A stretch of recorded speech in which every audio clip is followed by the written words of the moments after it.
It was a beautiful morning when the couple woke up.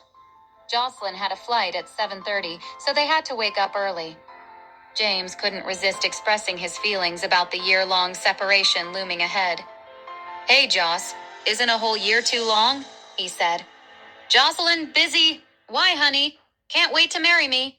Look, you know how important this is to my career. Besides, we'll be talking every day." "Hey, Joss, isn't a whole year too long?" James playfully questioned, his eyes reflecting a mix of longing and anticipation.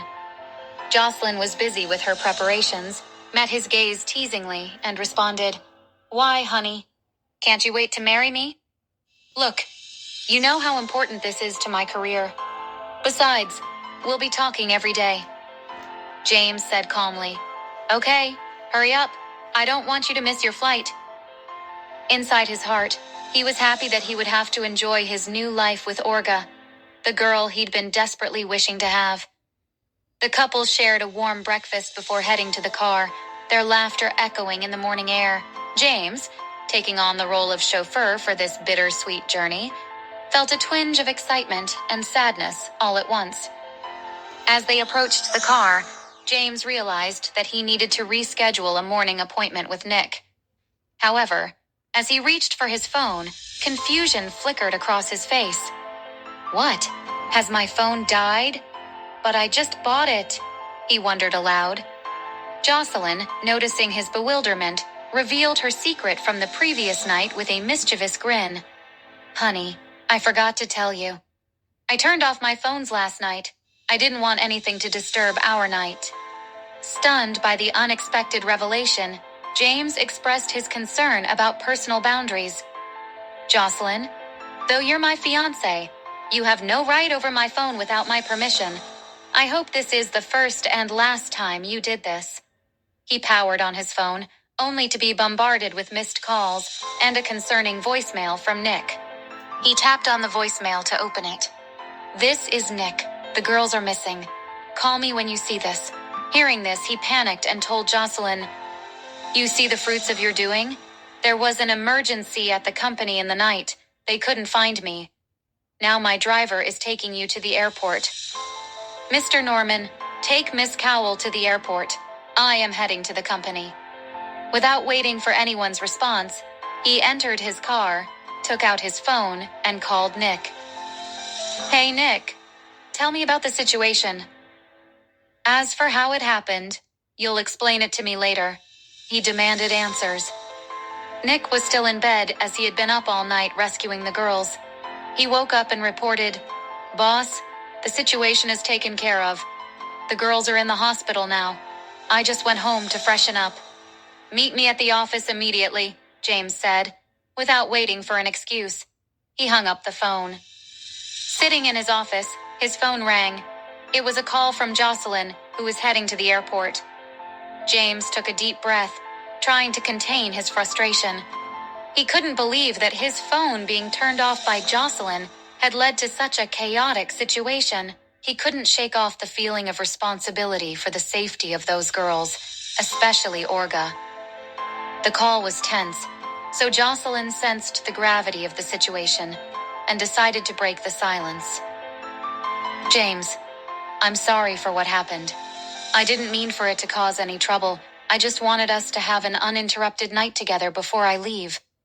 James sighed, realizing that Jocelyn didn't understand the consequences of her actions fully. "Jocelyn, it's not just about us. Lives were at stake because my phone was off. You need to consider the bigger picture. From now on, communication is crucial, especially when it comes to my work." They kept talking and arguing. A few minutes later, they reached the airport. Mr. Norman helped Jocelyn with her luggage, while the couple talked on the phone. But the farewell was far from the sweet and tender moment they had anticipated. The urgency of the situation at the office overshadowed any romantic sentiment. In an hour, Nick was at the office, standing before his boss. He had too much to explain. James looked at him with disappointment. "Nick, I am letting this go, because it's the first time you've failed a mission I gave you. But I don't understand how it happened. Make me understand." Nick told him the whole situation and added, I tried to call you many times, but it was turned off. Yeah, it was Jocelyn. So, how's the situation with those boys? Said James. Nick responded, They're in police custody. Make sure they pay 10 times, and the girls make sure they get the best treatment. You can go now, James instructed. Yes, sir, Nick said, and went out. At the police station, the group was brought to the interrogation room one by one. Detective Johnson took a seat facing a member of the group, turned on the recorder, and then started the questioning. Let's start with your names, he asked, looking into the eyes of the individual with anger.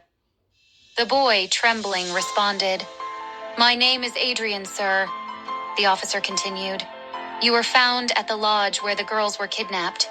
Could you tell me what you were doing at that house? Nothing, sir. It's just that my friends were there, and they wouldn't allow me to leave when I learned about their plan, he responded, crying. This was the same guy who informed Orga that their drinks were tampered with. He appeared so innocent, so the detective knew he had to extract all the information from him about how they planned everything. Johnson, still looking angry, tapped the table and said, Don't try to act innocent here, dear. I won't buy it. If you need to lie, at least tell a believable one.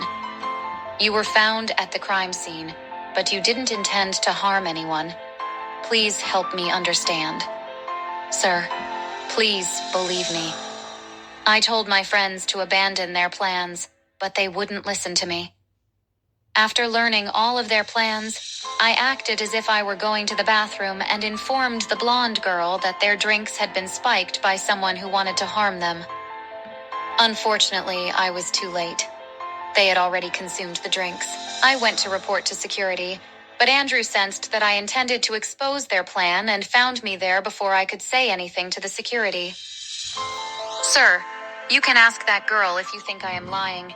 Even the security would testify that I wanted to tell him something but was restrained by my friend in the team, he explained.